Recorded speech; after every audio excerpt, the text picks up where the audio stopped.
जय हिंद, वंदे मातरम। दोस्तों, आज की यह वीडियो पूरे YouTube पर नंबर 1 वीडियो साबित होगी, क्योंकि 100 प्रश्न भूगोल के वही प्रश्न कराऊंगा जो परीक्षा में सर्वश्रेष्ठ साबित होंगे।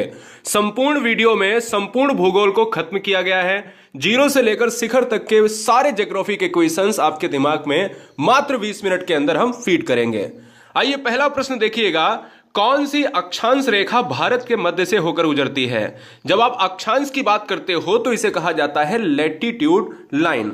और अक्षांश रेखा की बात अगर करें तो भारत से कर्क रेखा जो है बीचों बीच से 23.5 डिग्री नॉर्थ से गुजरती है। ऑस्ट्रेलिया से आपकी मकर रेखा, और जबकि अगर पृथ्वी से बीचों बीच से बात करें तो हमें 0 डिग्री इक्वेटर या विषुवत रेखा या भूमध्य रेखा मारना है, तो आंसर ए चला जाएगा।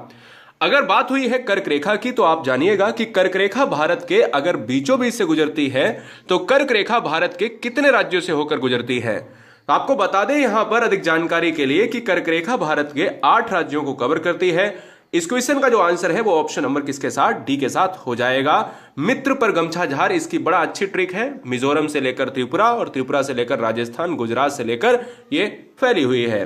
भारत की पूर्व से पश्चिम तक की लंबाई देखिए, बिल्कुल शून्य से उठा रहा हूं, अंत तक ले जाऊंगा। एक एक क्वेश्चंस को बिल्कुल ईमानदारी से देख लेना। मैं कहता हूं वादे के साथ कि आपको हार नहीं मिलेगी। भारत की पूर्व से पश्चिम तक की लंबाई कितनी है दोस्तों? तो आपको बता दें कि जब आप पूर्व से पश्चिम और उत्तर से दक्षिण की बात कर रहे होते हैं तो पूर्व से पश्चिम 2933 है, ठीक है ना। और यहीं पर अगर हम बात कर ले कि भारत की संपूर्ण भारत, देखिए संपूर्ण भारत की जब भी बात होती है तो नॉर्थ टू ईस्ट की बात, नॉर्थ टू साउथ की बात हो या ईस्ट टू वेस्ट की बात हो, तो हमने कहा कि जब पूर्व से पश्चिम हो तो 2933 मारिए, जब उत्तर से दक्षिण की लंबाई पूछे तो आप 3214 किलोमीटर मारिए। स्टेटमेंट वाले क्वेश्चंस के लिए भी आपको यह कारगर साबित होगी, क्योंकि जानकारी अगर है भूगोल की तो सारे कथन निष्कर्ष सब हो जाएगा। भारत का क्षेत्रफल विश्व की कुल भौगोलिक क्षेत्रफल का कितना है? विश्व के पूरे क्षेत्रफल को अगर देखा जाए 100% में तो भारत कितना कवर करता है? तो भारत करता है 2.4 करता है। आंसर जाएगा बी के साथ, जो कहीं ना कहीं बी में दिया गया है। भारत किस गोलार्ध में अवस्थित है? प्यारे याद रखिएगा कि जब भारत की अगर बात कर लेते हैं तो भारत जो है आपका उत्तरी पूर्वी गोलार्ध में अवस्थित है। उत्तरी पूर्वी गोलार्ध का मतलब होता है कि ऑप्शन नंबर ए हो जाएगा। चूंकि आपको पता है कि कर्क रेखा बीचों बीच से गुजरती है और भारत की स्थिति कहां पर है ग्लोब में, यह है, तो ये वाला हमारा नॉर्दर्न एंड ईस्ट इलाका पड़ता है। यह बात आपको जाननी चाहिए। अगला, भारत का ध्रुव दक्षिणी भाग की भूमध्य रेखा से दूरी कितनी है? जो भारत की अगर मैं बात कर लेता हूं, जो हमने अभी आपको बताया कि जब भूमध्य रेखा तो 0 डिग्री है, और भारत चूंकि ऐसा है तो इससे ये वाली जो बीच की दूरी है ये कितनी है? तो ये भारत की बीच की दूरी है 876 किलोमीटर है। तो इसलिए इस क्वेश्चन का आंसर जाएगा ऑप्शन नंबर सी के साथ। भारत की स्थलीय सीमा की लंबाई अगर पूछा जाए दोस्तों, तो स्थलीय सीमा भारत में अगर लंबी है तो 15,200 किलोमीटर के रेंज में फैली हुई है। जो पूरी है यानी कुल लंबाई पूछी जाए तो हमें ऑप्शन नंबर बी मारना है। जब भारत के सबसे लंबे तटरेखा राज्य की बात करी जाए तो हमें गुजरात मार देना है। खैर, हम वो भी अभी बात करेंगे क्वेश्चन नंबर 9 और 10 में। भारत में कितने राज्य समुद्र तटरेखा से लगते हैं? तो देखिएगा, जो भी होगा वो समुद्र तटरेखा का मतलब होता है कि एरेबियन सी हो। देखिए, चाहे वो एरेबियन सी हो, ये एरेबियन सी है, चाहे वो आपका बे ऑफ बंगाल हो, ये बे ऑफ बंगाल है। तो यहां से इसके इर्द गिर्द लगने वाले, इसके इर्द गिर्द, तो ये केरल से लेकर गुजरात, और ये यहां से तमिलनाडु से लेकर पश्चिम बंगाल, पूरे यहां पर 9 राज्य लगते हैं। इसलिए आंसर जाएगा ऑप्शन नंबर सी। भारत में निम्नलिखित में किस राज्य की, अब देखिए तटरेखा से लगने वाले कितने राज्य हैं टोटल? तो 9 है। तटरेखा में सबसे ज्यादा लंबा राज्य कौन सा है? तो लंबी तटरेखा वाला राज्य है गुजरात। अगर सबसे कम जो है तटरेखा पूछी जाए तो दोस्तों कौन सा हो जाएगा? तो आपको पता होना चाहिए कि वो गोवा हो जाएगा। अगला प्रश्न आपके स्क्रीन पर है कि निम्नलिखित भारतीय राज्यों में किससे कर्क रेखा होकर नहीं गुजरती है? तो भारत में 8 राज्य ऐसे हैं जहां कर्क रेखा टच करती है। 23.5 डिग्री नॉर्थ से कर्क रेखा भारत में गुजरती है। अगर बात की जाए मध्य प्रदेश, गुजरात, झारखंड, त्रिपुरा, पश्चिम बंगाल, राजस्थान, इन सभी से है, लेकिन उत्तर प्रदेश नहीं है दोस्तों। Answer is option number A. प्राचीन भारतीय भौगोलिक मान्यता के अनुसार भारतवर्ष किस द्वीप का अंग था? दोस्तों, गुरुजी वर्ल्ड एग्जाम स्टडी में आए हैं तो ईमानदारी से सब्सक्राइब कर ले, क्योंकि मुझे लगता है कि आप जैसे ब्रिलियंट बच्चे, आप जैसे ब्रिलियंट बहनें, भाई, हमारे जो भी गृहिणियां हैं, मैं समझता हूं कि आप हमारा एक परिवार है, तो इसलिए सब्सक्राइब कर ले सारे सब्जेक्ट के टॉप 100 क्वेश्चंस करने के लिए। प्राचीन भारतीय अगर हम बात करें मान्यता के अनुसार, जम्बू द्वीप जो है भारत का एक हिस्सा हुआ करता था, यानी भारतवर्ष किस द्वीप का अंग है? तो इसी का अंग है। सर्वप्रथम इंडिया शब्द का प्रयोग सबसे पहले किस भाषा में किया गया? तो दोस्तों आपको ग्रीक भाषा मार देना है, आंसर इज बी हो जाएगा। अगला प्रश्न, निम्नलिखित में किस राज्य से होकर कर्क रेखा, एक बार फिर से प्रश्न आ गया थोड़ा सा बदल के, कि कर्क रेखा की अगर बात की जाए तो कर्क रेखा कहां से नहीं होकर गुजरती है? यही आजकल प्रश्न आते हैं।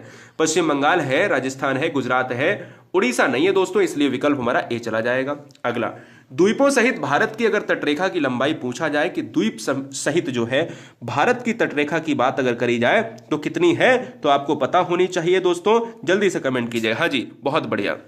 तो सिंपल सा ये क्वेश्चन है दोस्तों, 7516 किलोमीटर दुनिया जानती है, लेकिन आपको भी जानना चाहिए। भारतीय मानक समय आधारित है।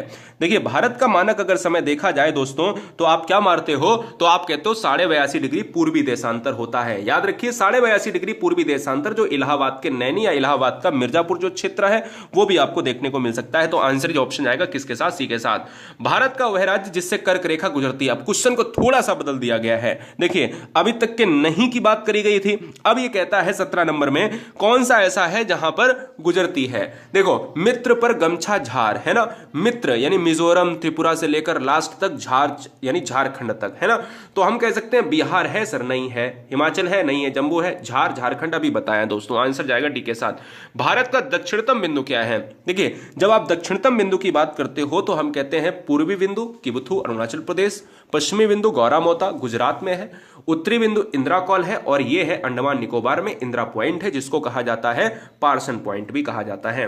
भारत की मुख्य भूमि की दक्षिणी सीमा क्या है? तो जब मुख्य भूमि की दक्षिणी सीमा पूछी जाए, कई बार परीक्षा में, बहुत बेहतरीन प्रश्न है, इसको स्टार लगा लीजिए दोस्तों, और ये क्वेश्चन का आंसर होगा 8 डिग्री 4 मिनट उत्तरी अक्षांश। भारत का प्रमाणिक समय उस स्थान को माना जाता है जो स्थान है, हमने कहा 82.5 डिग्री पूर्वी देशांतर, जो कोलकाता है या इलाहाबाद, तो हमने कहा इलाहाबाद का नैनी या मिर्जापुर क्षेत्र। आंसर क्या जाएगा? ऑप्शन नंबर सी के साथ चला जाएगा। अगला प्रश्न है भारत के कुल क्षेत्रफल का, थोड़ा सा 21-22 थोड़ा सा कठिन लगेगा। भारत के कुल क्षेत्रफल का कितना % भाग पर्वतीय क्षेत्र है? और पर्वतीय क्षेत्र की अगर मैं बात कर लेता हूं तो आपको यह पता होना चाहिए कि यह है 10.5% है लगभग। तो पर्वतीय भारत में कितने % पर्वत हैं? 10.5%। टोटल भारत कितना कवर करता है? 2.4% भारत जो है भूमि का कवर करता है। संपूर्ण भारत के कितने % पर पर्वत और पहाड़ियां, अगर पर्वत और पहाड़ियां दोनों एक साथ पूछ लिया जाए तो भैया दिक्कत है। तो हम आंसर क्या मारेंगे? जल्दी से बताइएगा। जब पर्वत और पहाड़ियों की बात करें, दोनों को मिला के लगभग 30%, 29.3%। एक और प्रश्न आता है कि यह बहुत बार पूछा गया है कि भारत में जो पठार का परसेंटेज, पठार किसे कहते हैं? जो ना तो पर्वत हो ना मैदान हो, और बीच वाले क्षेत्र को जो ऊपर फ्लैट हो, है ना, ऊपर फ्लैट हो, उसको पठार कहा जाता है, पठारी इलाका। 23 नंबर का जो आंसर हो जाएगा वो जाएगा किसके साथ? 27.5% के साथ। आंसर सी हो जाएगा। अगला प्रश्न, भारत के दक्षिण में सबसे दूरस्थ स्थल का नाम क्या है? तो दक्षिण में सबसे अगर दूरस्थ स्थल की बात करेंगे तो आपको पता होना चाहिए कि वो है इंदिरा पॉइंट। देखिए, क्वेश्चन बदल कर आ गया है, ठीक है ना, इसको ही पिग्मिलियन पॉइंट भी कहा जाता है। तो देखिए, इंदिरा पॉइंट के अन्य नाम क्या है? तो ए पार्सन पॉइंट है, लाही चिंग है, पिग्मिलियन पॉइंट है सर, इसलिए इस विकल्प का आंसर डी जाएगा। अगला, भारत की तटरेखा। देखिए, अभी हमने बात करी थी भारत की तटरेखा, तो जब भी भारत के तटरेखा की बात करते हैं तो टोटल तटरेखा 7516 है, यानी 7515 या 16। और भारत की तटरेखा में जब 7515 की बात ना करी जाए तो दोस्तों यहां पर देखिएगा 6100 किलोमीटर मारना है। जब आप तटरेखा जो है द्वीप समूह के साथ सभी को लगा लेते हो तो वहां पर आंसर चेंज हो जाता है। भारत की बात अगर कर ले तो यहां देखिएगा, निम्नलिखित में कौन सा स्थान भूमध्य रेखा के निकटतम स्थित है? भूमध्य रेखा के सबसे निकट स्थान कौन सा अवस्थित है? तो इसको क्या कहेंगे बताइए? भूमध्य। हाँ जी, बताइए, बहुत बढ़िया, क्या बात है।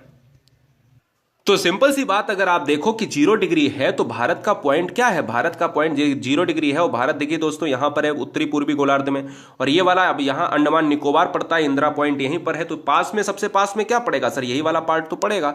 आंसर ऑप्शन सी जाएगा। भारत का दक्षिणतम स्थान इंदिरा पॉइंट निम्नलिखित में कहां पर अवस्थित है? अब ये क्वेश्चन थोड़ा सा आसान पूछ लिया है, लेकिन हां मजेदार है। इंदिरा पॉइंट है कहां पर? इंदिरा पॉइंट है अंडमान निकोबार द्वीप समूह में। अभी जब मैंने अभी चर्चा की है अंडमान निकोबार द्वीप समूह, दोस्तों ये बात आपको याद रखनी है। इंदिरा पॉइंट को ही पार्सन पॉइंट भी कहा जाता है, पिग्मिलियन पॉइंट भी कहा जाता है। भारत और पाकिस्तान के बीच की अगर मैं बात कर लेता हूं तो अंतरराष्ट्रीय सीमा किसके द्वारा सीमांकित की गई है, तो 29 नंबर का जो आंसर है वो किसके साथ जाएगा, रेडक्लिफ के द्वारा। और सर रेडक्लिफ ने जो है यहां पर इसको किया है, ठीक है ना, सर रेडक्लिफ ने 17 अगस्त 1947 को इसको लाइन किया है भारत और पाकिस्तान के बीच में। भारत के सुदूर पूर्व में कौन सा देश भारत के साथ सर्वाधिक लंबी अंतरराष्ट्रीय सीमा लगाता है, तो सर्वाधिक अंतरराष्ट्रीय अगर हम बात करें सर्वाधिक लंबी अंतरराष्ट्रीय सीमा कौन लगाता है 30 नंबर में, तो आप यही कहोगे कि भाई सबसे ज्यादा पूर्व में है म्यांमार। देखिए भारत जो है यहां पर आप देखिएगा म्यांमार की जो पहाड़ियां हैं, ठीक है ना, म्यांमार की पहाड़ियां हैं दोस्तों, ये भारत के म्यांमार क्षेत्र से लगती हैं, इसलिए आंसर क्या हो जाएगा, ऑप्शन नंबर बी हो जाएगा। तो म्यांमार कहां पर है, पूर्व में है, और श्रीलंका कहां पर है, दक्षिण में है, ये बात आपको याद रखनी है, ठीक है ना। भारत का एकांतिक आर्थिक क्षेत्र एक्सक्लूसिव इकोनॉमिक जोन संलग्न क्षेत्र के आगे कितने समुद्री मील तक दूरी है। अब देखिए एकांतिक आर्थिक क्षेत्र जब पूछा जाए तो आपको 200 मील 200 नॉटिकल मील, हम जब समुद्री दूरी को मापते हैं तो नॉटिकल में वर्ड शब्दावली यूज करते हैं, तो आंसर किसके साथ जाएगा, बी के साथ जाएगा। भारत एवं चीन के बीच सीमा निर्धारित करने वाली मैकमोहन रेखा निम्नलिखित में किस प्रदेश के उत्तरी सीमा पर खींची गई है, तो देखिए भारत और चाइना के बीच में कौन सी रेखा है, मैकमोहन, लेकिन कौन से राज्य से, तो वो कहेंगे अरुणाचल प्रदेश से है क्या, मैं कहूंगा सर बिल्कुल है, answer is option number D, इसी को नेफा नगर के नाम से जानते हैं। अरुणाचल प्रदेश में सबसे पहले सूर्य निकलता है भारत का, जिसकी राजधानी है ईटानगर। भारतीय मरुभूमि की बात करें तो भारतीय मरुभूमि हमारा थार में है, लेकिन अगर पूछ लिया जाए भारतीय भूमि का सर्वाधिक उत्तरी भाग, देखो इंदिरा कौल है आपका सर्वाधिक उत्तरी, जो कहां पर पड़ता है, जम्मू एंड कश्मीर में पड़ता है। और पिंगमिलियन पॉइंट और ये सब क्या है, ये एक ही नाम है, अंडमान निकोबार के हैं, ये बात आपको पता होनी चाहिए, ठीक है ना, ये बात आपको पता होनी चाहिए, इसलिए विकल्प हमारा किसके साथ जाएगा, डी के साथ। आदम का पुल एडम्स ब्रिज दोस्तों किन देशों के मध्य में है, तो एडम्स ब्रिज जो है वो भारत और किसके बीच में है, श्रीलंका के मध्य है, इसलिए आंसर हमारा सी चला जाएगा। अगला, संपूर्ण भारत के कुल कितने % पर मैदान है, बड़ा अच्छा प्रश्न है, कई बार ट्रेंड हुआ है परीक्षा में। तो मैदान का परसेंटेज कितना है दोस्तों, 35 नंबर का, तो वो है 43% से 45%, तो विकल्प जाएगा डी के साथ। अगला, निम्नलिखित द्वीपों के युग्मों में कौन सा 10 अंश जलमार्ग द्वारा आपस में पृथक किया जाता है। 10 डिग्री चैनल की अगर मैं बात करूं तो दोस्तों अंडमान निकोबार, जिसमें ग्रेट निकोबार आता है, तो मैं कहता हूं दोस्तों आंसर ऑप्शन नंबर किसके साथ, ए के साथ। डंकन पास किसके बीच में अवस्थित है, डंकन दोस्तों, डंकन की बात करें दक्षिणी अंडमान यानी दक्षिणी अंडमान से मध्य अंडमान की बात करता है छोटा अंडमान, तो डंकन पासेस जो है ये क्या है, ये आपका दक्षिणी से छोटा अंडमान। द्वीप एक द्वीप है, देखिए द्वीप भी एक द्वीप है, और द्वीप कहां पर है, द्वीप दोस्तों आपने देखा होगा जो गुजरात की लंबी तटरेखा है यहां पर मध्य में अवस्थित है, और द्वीप दोस्तों गुजरात यानी ऑप्शन सी जो सबसे लंबा तटरेखा वाला राज्य है। निम्नलिखित में किस देश के साथ भारत की अंतरराष्ट्रीय सीमा नहीं लगती है, भारत जो है अपनी सीमाएं लगाता है, जब बचपन में एमबीए किया आपने याद किया होगा, है ना, तो बचपन में एमबीए जो किया है वो आपने एक ट्रिक याद की होगी, जिसमें पाकिस्तान, भूटान, जिसमें बांग्लादेश और भूटान आता है। श्रीलंका जो है हमारा अंतरराष्ट्रीय सीमा नहीं बल्कि जलीय सीमा लगाता है, आंसर इज डी होगा।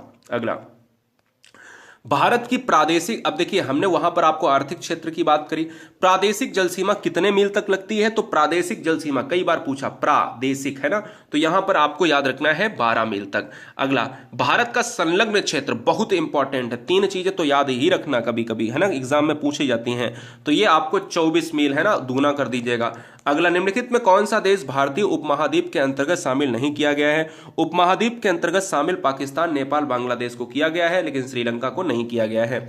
अगला, श्रीलंका को भारत से पृथक अलग कौन करता है, तो श्रीलंका को भारत से कौन अलग करता है, तो ये आपको पता होना चाहिए, ये दोस्तों पाक स्टेट करता है, पाक स्टेट बोले तो पाकिस्तान नहीं, PAL के वाला पाक स्टेट, ठीक है ना। भारत और चीन के बीच जो है सीमा बनाने वाली रेखा कौन सी है, तो ऑलरेडी बताया कि रेडक्लिफ है भारत पाकिस्तान के बीच, मैकमोहन आपका कहां पर है दोस्तों, भारत और चाइना के बीच में है, जो आपके अरुणाचल प्रदेश में खींची गई है। निम्नलिखित में किस भारतीय राज्य की समुद्र तटरेखा सबसे छोटी है, तो हमने अभी आपको बताया सबसे लंबी तटरेखा गुजरात का है, तो गोवा की सबसे छोटी है, इसलिए विकल्प ए चला जाएगा। इंडियन स्टैंडर्ड टाइम और ग्रीनविच मीन टाइम में कितना अंतर है, तो इंडियन स्टैंडर्ड टाइम जो भारत का टाइम है वो ग्रीनविच से 5.5 घंटे जो है क्या है, 5 घंटे 30 मिनट जो है प्लस में है, ये बात आपको याद रखना है, 5 घंटे 30 मिनट प्लस में है, ये बात आपको याद रखनी है। अब देखिए द्वीप मैंने अभी बताया था आपको कि द्वीप जो है वो गुजरात के मध्य है, लेकिन द्वीप की अगर बात करें तो ये कौन सी खाड़ी में अवस्थित है, हाँ जी, कई बार एग्जाम में पूछा गया है, बच्चा कंफ्यूज हो जाता है। देखिएगा, अगर परीक्षा में ये पूछा जाए आपसे, क्या पूछा जाए, अगर परीक्षा में आपसे पूछा जाए कि भाई ये राज्य बता दो, है ना, राज्य बता दो, और अगर ये आपसे पूछा जाए कि ये बताओ कौन सी खाड़ी में है, ठीक है ना, तब आप क्या मारोगे, खंबात की खाड़ी, क्या है, तब आप मारेंगे खंबात की खाड़ी मारेंगे। इसलिए विकल्प हमारा कभी कभी ऑप्शन नंबर बी के साथ चला जाता है, ठीक है ना, बी के साथ चला जाएगा। चलिए नेक्स्ट क्वेश्चन आपके स्क्रीन पर है, क्वेश्चन नंबर 48। ठीक है, गुड। हाँ जी, दमन द्वीप वाला क्षेत्र जो है खंबात खाड़ी के द्वारा आता है, वो आपको कतई नहीं परेशान करेगा।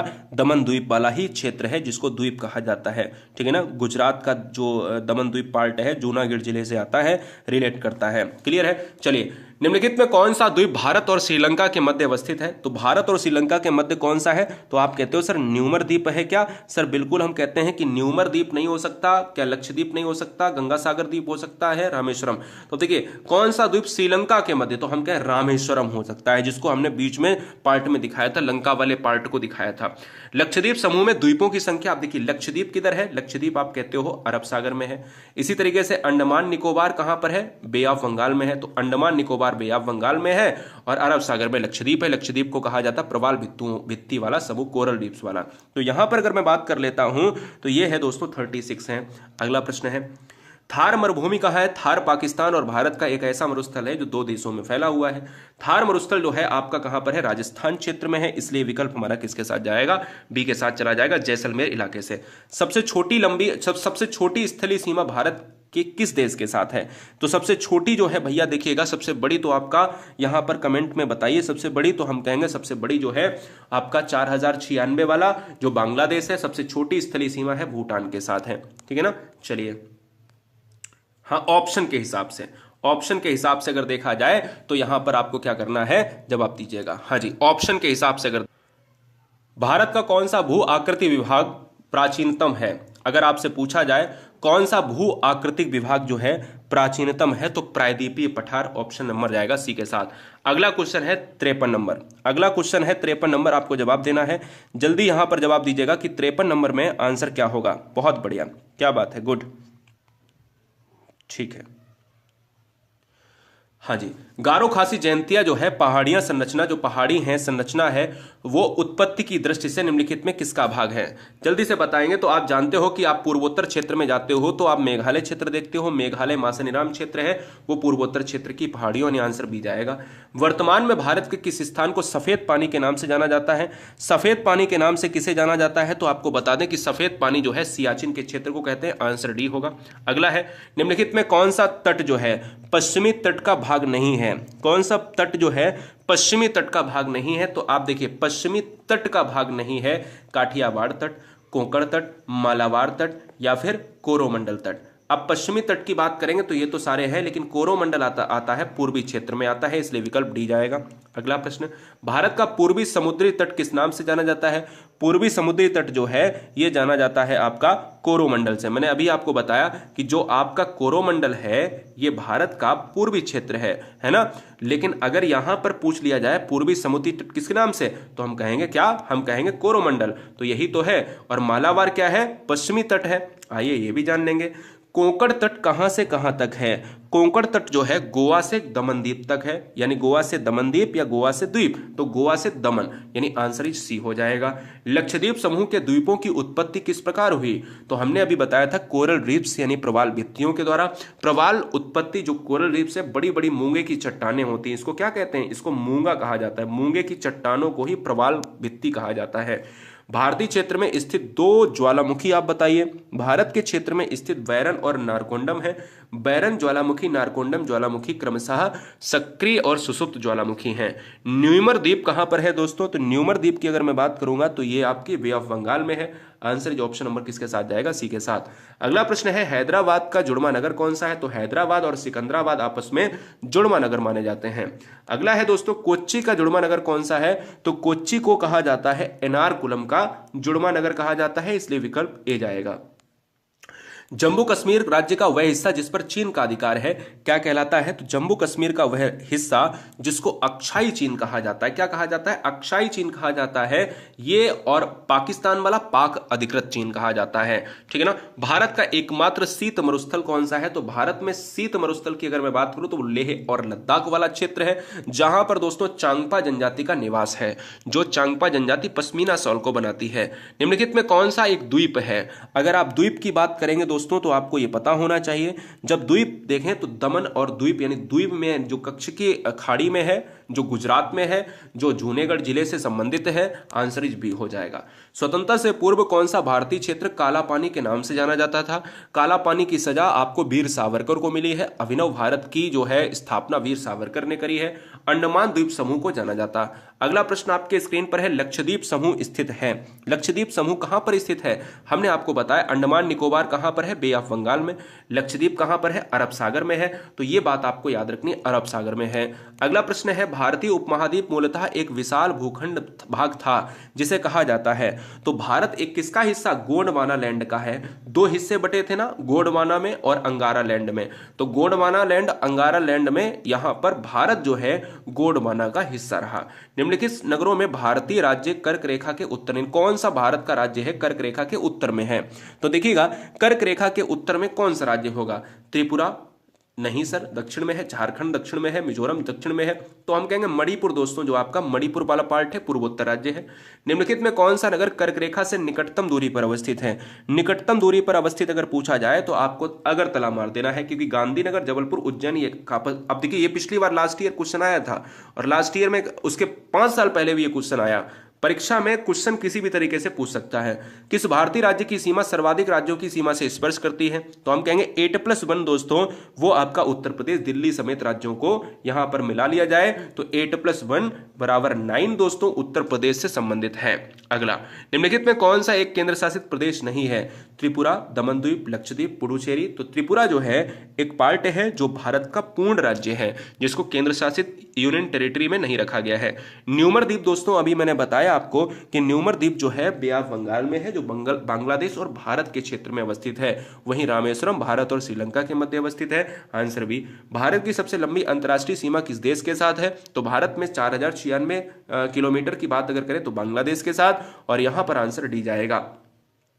निम्नलिखित में राज्य कौन सा है जिसकी सीमा मिजोरम से नहीं लगी हुई है? मिजोरम से नहीं लगी हुई है दोस्तों, तो वो है आपका पार्ट ऑफ नागालैंड दोस्तों। नागालैंड की राजधानी है कोहिमा, और नागालैंड ऑप्शन नंबर ए में दिया गया है। निम्नलिखित में वह क्षेत्र कौन सा है जिसकी सीमा अरुणाचल प्रदेश से नहीं लगती है? अगर अरुणाचल प्रदेश से नहीं लगती है तो आपको पता है कि पूर्वोत्तर क्षेत्र का, बिल्कुल जहां ब्रह्मपुत्र नदी, यांगयाप दर्रा है यहां पर, जहां पर ब्रह्मपुत्र नदी जो है प्रवेश करती है, तो यहां मणिपुर जो क्षेत्र है दोस्तों वो नहीं लगता है। अगला प्रश्न आपके स्क्रीन पर है, निम्नलिखित में कौन सा राज्य सीमा है जो राजस्थान से सटा नहीं है?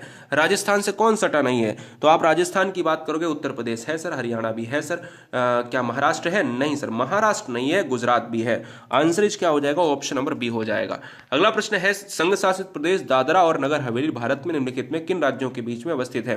दादरा नगर हवेली, ध्यान दीजिएगा क्वेश्चन थोड़ा टफ है। आंसर क्या हो जाएगा? आंसर हो जाएगा दोस्तों ऑप्शन नंबर डी, गुजरात और महाराष्ट्र के मध्य। अगला प्रश्न, निम्नलिखित में कौन सा जो है शहर पहले नेफा नगर के नाम से, कौन सा राज्य पहले नेफा नगर के नाम से जाना जाता था? मैंने कहा था आपसे अरुणाचल प्रदेश को, जब मैं अभी आपको पढ़ा रहा था ऊपर, अरुणाचल प्रदेश हो जाएगा इस क्वेश्चन का राइट आंसर। सियाचिन ग्लेशियर क्षेत्र के ऊपर किनके मध्य झगड़ा है? सियाचिन ग्लेशियर दोस्तों, सियाचिन ग्लेशियर की बात करते हैं तो अरुणाचल प्रदेश हो जाता है। अरुणाचल प्रदेश वाला जो पार्ट है, ये जम्मू एंड कश्मीर वाला पार्ट आप ले लो। जम्मू एंड कश्मीर की बात अगर कर लोगे तो जिसको हम सियाचिन, जिसको हम सफेद पानी के रूप में जानते हैं, और सियाचिन वाला भारत और पाकिस्तान के मध्य जो है विवाद है। ठीक है ना। सियाचिन ग्लेशियर जो है भारत के किस राज्य में अवस्थित है? तो सियाचिन जो है भारत और पाकिस्तान के मध्य जो विवाद है वो जम्मू एंड कश्मीर में अवस्थित है। आंसर सी हो जाएगा। अगला प्रश्न, निम्नलिखित में भारत की सुदूर दक्षिण भौगोलिक इकाई कौन सी है? दक्षिण भौगोलिक जो इकाई है दोस्तों वो निकोबार द्वीप समूह है, जिसमें हम कहते हैं, जिसमें हमारा क्या है? हमारा है आपका इंदिरा पॉइंट है। पटकाई की पहाड़ियां भारत के किस राज्य से संबंधित है? पटकाई की पहाड़ियां मतलब भारत को किससे अलग करती हैं? तो हम कहेंगे म्यांमार से अलग करती हैं, जिसको हम कहते हैं म्यांमार भारत में पूर्वी क्षेत्र में अवस्थित है, जहां पर अराकान योमा पहाड़ियां हैं। ठीक है ना। चलिए, राज्य जो है समूह जिनके मणिपुर की सीमाएं लगी हुई हैं, ऐसा आपको बताना है जहां मणिपुर की सीमा कठिन है। अब मणिपुर में पूर्वोत्तर राज्य ही आएंगे, जैसे असम हो गया, नागपुर हो गया, वो नागालैंड हो गया, मिजोरम हो गया, है ना। तो हम कहेंगे दोस्तों यहां पर मेघालय वाले पार्ट तो कट जाएंगे। मेघालय वाले पार्ट दिए गए हैं 3, इसलिए विकल्प हमारा किसके साथ जाएगा? सी के साथ, क्योंकि मेघालय थोड़ा सा आ जाता है इधर। भारत और पाकिस्तान के बीच की सीमा का निर्धारण किसने किया? भारत और पाकिस्तान के बीच में जो है निर्धारण हुआ है 17 अगस्त 1947 में सर सिरिल जॉन रेडक्लिफ ने करा है। निम्नलिखित राज्यों में कौन सा राज्य जो है क्या है? कौन सा राज्य जो है क्या करता है? कौन सा राज्य 3 तरफ से बांग्लादेश से घिरा हुआ है? त्रिपुरा हो जाएगा दोस्तों, आंसर डी। अगला प्रश्न है पोर्ट ब्लेयर अवस्थित है। पोर्ट ब्लेयर अगर अवस्थित है दोस्तों कौन सा आंसर मारेंगे? हमें दक्षिणी अंडमान मार देना है। क्या मार देना है? दक्षिणी अंडमान, ऑप्शन बी हो जाएगा। भारत की सबसे बड़ी सुरंग जवाहर सुरंग किस राज्य में अवस्थित है? तो जवाहर सुरंग जो है आपका हो जाएगा जम्मू एंड कश्मीर में हो जाएगा। क्या सर? बिल्कुल हो जाएगा। अगला प्रश्न है 91 देखिएगा, भारत के अरब सागर और बंगाल की खाड़ी लगे समुद्र तट की लंबाई कितनी है? तो अभी अभी मैंने बताया था कि भैया अगर टोटल पूछे तो 7516 और वैसे पूछे तो 6100 किलोमीटर मार दीजिएगा। अगला प्रश्न है 92, डूरंड लाइन निम्नलिखित 2 देशों के मध्य अवस्थित है। डूरंड लाइन की बात अगर करी गई है तो डूरंड लाइन पाकिस्तान और अफगानिस्तान के मध्य अवस्थित है, इसलिए विकल्प जाएगा किसके साथ? बी के साथ। पहले भारत और अफगानिस्तान के मध्य में थी। भारत के किस भाग में बैरन द्वीप जो है, बैरन ज्वालामुखी अवस्थित है? तो बैरन ज्वालामुखी एक सक्रिय ज्वालामुखी है जो अंडमान द्वीप समूह में अवस्थित है। 94 देखिएगा, निम्नलिखित में कौन से भारतीय राज्य में प्रातःकाल सूर्य की किरणें सबसे पहले सूर्य निकलता है? अरुणाचल प्रदेश में, और सबसे बाद में निकलता है गुजरात में। अगला क्वेश्चन है क्षेत्रफल में अगर देखा जाए भारत के 3 बड़े राज्य कौन से हैं? तो क्षेत्रफल में दोस्तों देखा जाए राजस्थान, मध्य प्रदेश और महाराष्ट्र हो जाएंगे। हम देखिएगा राजस्थान, मध्य प्रदेश और महाराष्ट्र क्यों? क्योंकि ऑप्शन नंबर ए में ही दिया गया है। ये राजस्थान सबसे बड़ा है, उसके बाद मध्य प्रदेश, उसके बाद महाराष्ट्र आता है। कौन सा राज्य उत्तरी पूर्वी राज्य की 7 बहनों में नहीं है? अगर आप 7 बहनों की बात करोगे तो दोस्तों यहां पर आप देखिएगा पश्चिम बंगाल को 7 सिस्टर्स में नहीं शामिल किया जाता है। भारत का सबसे अधिक विस्तृत भू आकृतिक प्रदेश कौन सा है? तो भू आकृतिक प्रदेश है दक्षिण का पठार है, ठीक है ना, वेरी वेरी मोस्ट इंपॉर्टेंट। 98 देखिएगा, अरावली एवं विंध्य श्रृंखलाओं के मध्य कौन सा पठार अवस्थित है? तो ये दोस्तों है आपका मालवा का पठार अवस्थित है। और आज सेकंड लास्ट क्वेश्चन है, सिलवासा की राजधानी क्या है? तो सिलवासा राजधानी किसकी है? दादरा नगर हवेली की है, आंसर इज बी हो जाएगा। और अंतिम आज का प्रश्न है, निम्नलिखित राज्यों में किसकी तटरेखा सर्वाधिक है? ये आपके लिए होमवर्क है जो आपको बताना, इसी वीडियो में हमने कम से कम 4 से 5 बार डिस्कस किया है। तो गुरुजी वर्ड एग्जाम स्टडी का आपको एप्लीकेशन प्ले स्टोर से डाउनलोड कर लेना है फ्री पीडीएफ के लिए, और गुरुजी वर्ड का टेलीग्राम ज्वाइन कर लेना है बहुत ईमानदारी से। जय हिंद, वंदे मातरम।